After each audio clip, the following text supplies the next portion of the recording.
ఎప్పుడన్నా భయం అనేది క్రియేట్ కాలేదా ఇన్ని సంవత్సరాలు నేను క్రియేట్ ఎప్పటికీ భయపడను, మనిషి అన్నోడు ఎవరికి భయపడను. ఎందుకంటే నేను తప్పు చేయను, బేసిక్ నేను ఇంకోటికి అన్యాయం చేయను కదా.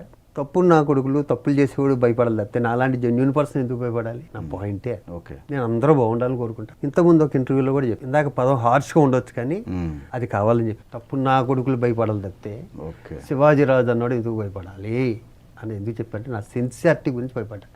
అంటే కొన్ని దెబ్బలు తిన్నాక కసితో చెప్తున్నాయి. ఓకే, నేను ఇండస్ట్రీలో ఎవరికి ఈ రోజు వరకు భయపడలే. నన్ను భయపెట్టే మగాడు కూడా తెలుగు ఇండస్ట్రీలో ఎవడో లేడు.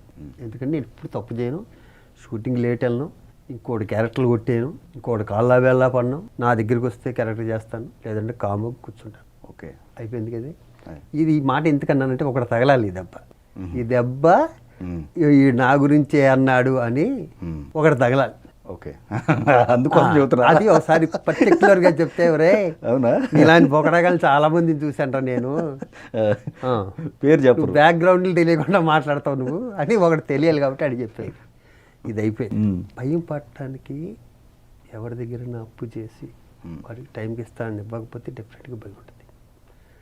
నాకు అప్పు అంటే ఎంత భయం. శ్రీకాంత్ చాలా గర్వంగా చెప్తాడు అందరితో, బాబు శివాజీ వాడు అప్పు చేయడు, ఎప్పుడు అప్పు చేస్తే నేనే పీక్ తినేస్తాను అవసరం. ఇంకా వాళ్ళ లైఫ్లో మళ్ళీ నాకు అప్పేవాడు. ఏదైనా తప్పు చేస్తే నేను భయపడతాను. ఓకే.